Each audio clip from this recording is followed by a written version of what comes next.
ராம் நாராயண ராம். தத்துவம் பற்றி பேசும்போது அது கடினமாக தோன்றலாம், ஆனால் நான் அதை ஒரு கதையாக சொல்ல விரும்புகிறேன்.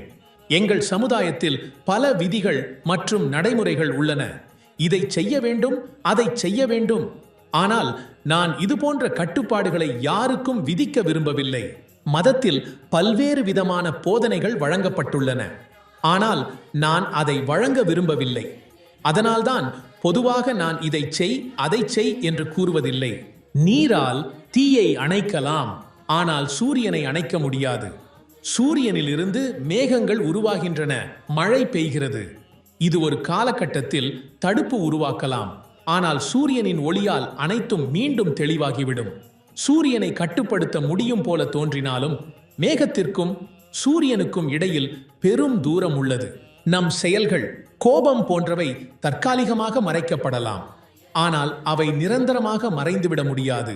அவை வெளிப்படும். பனி, கோடை, மழை வரும் போலவே மனித உடலும் பிறந்த போது இருந்து அதன் இயல்பான விதிகளின்படி செயல்படும். குழந்தை மெதுவாக முதிர்ச்சியடைகிறது. இதை யாரும் தனியாக போதிக்க தேவையில்லை.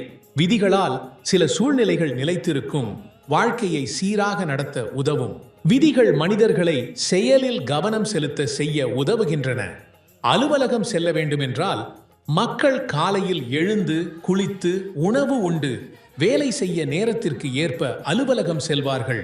குழந்தைகள் பள்ளிக்கு செல்லும் பதட்டத்தில் தங்கள் வேலைகளை செய்வார்கள்.